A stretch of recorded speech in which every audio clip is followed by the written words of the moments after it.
God bless everyone. I am going to report the purpose of assessment, methods of assessment of skills and attitudes, and the last, authentic assessment. Purpose of assessment. It means assessment is purpose of assessment. Assessment is an integral part in the teaching learning process according to semiotic, a review of the current situation and practices of multi-grade schools in the Philippines 2020. Assessments results are used to identify the strength and weakness as inputs. Ang purpose of the assessment kay mauna siya ang ginagamit para ma-identify ang strengths o ang weakness sa bata. Modify and differentiate teaching and learning activities.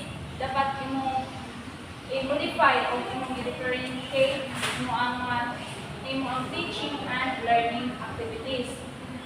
Determine what was learned by pupils or the learning progress of the pupils. I-determine mo kung sa'y nakatunan sa bata o ang learning progress.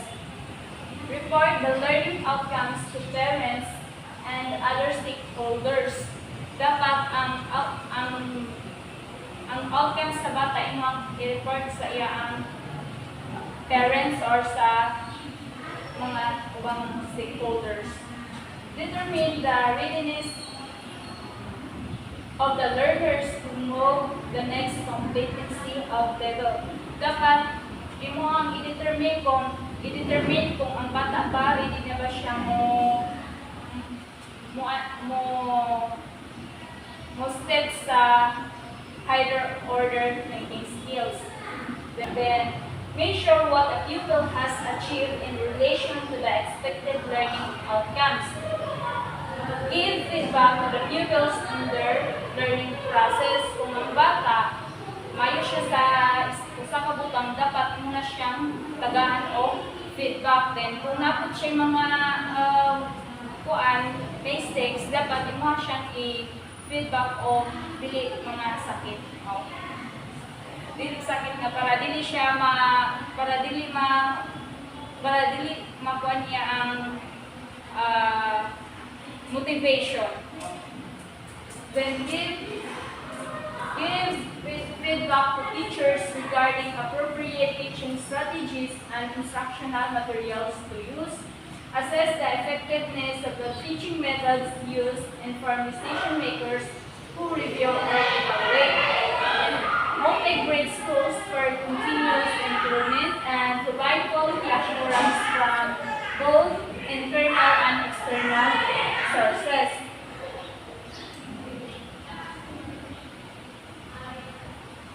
Ang purpose of assessment,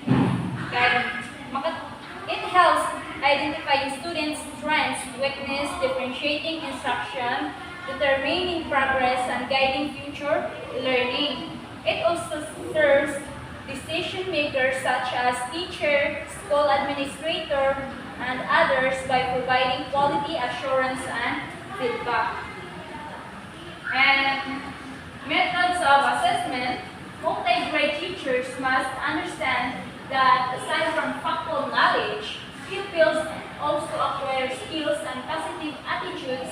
Therefore, the teachers must use varied assessment tools and methods to assess the pupils' understanding of the lessons, such as the games, assignments, research, tests, experiment, projects, and others. The Gambia's Teachers Handbook according to the Gambia's Teachers Handbook on Multi-Grade Teaching 2008.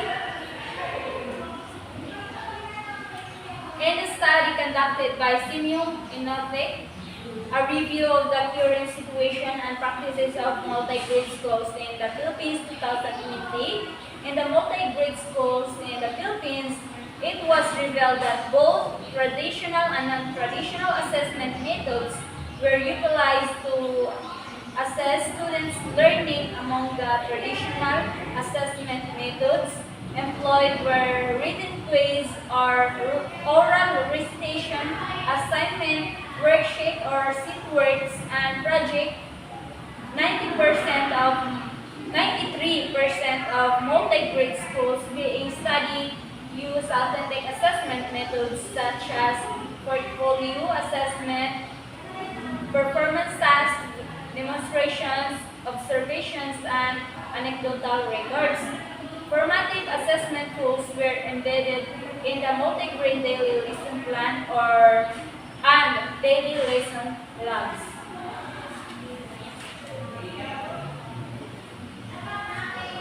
Assessment of skills and attitude. Social, emotional, or physical factors affect the student's performance. Therefore, not only content knowledge should be assessed, dili lang ang content knowledge ang i-assess, but also the skills. But sama po sa iya ang skills o sa iyang pamatasan sa pamatasan sa estudyante nga iya ang ipakita. This includes the communicative skills, problem solving, and investigative skills, and personal and social skills.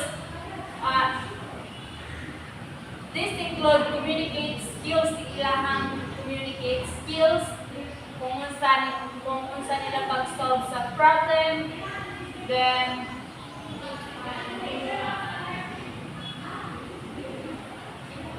just like in monograde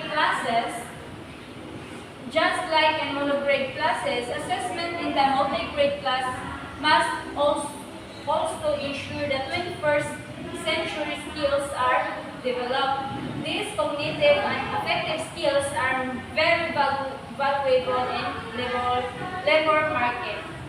Multi-grade classes needed to equip the students with necessary skills needed to adapt to the rapidly and constantly changing world.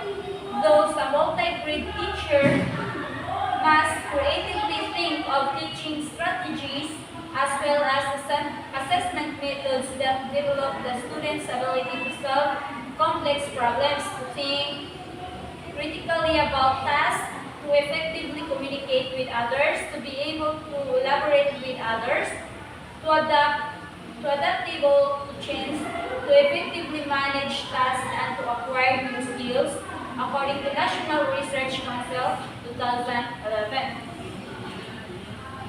Then authentic assessment used to align with the constructivist teaching approach, differentiated instruction, and self-regulated teaching strategies utilized in multi-grade classes. Authentic tasks imitate real-world changes and standards of performance. Authentic tasks must involve students in the actual challenges, standards, and habits needed for success in the academic disciplines or in the workplace by 2017. Authentic assessment enables students to demonstrate their deep understanding and higher order thinking skills. Hence, authentic assessment can effectively assess students' 21st century competencies. Authentic assessment kay real-world application of learning are emphasized.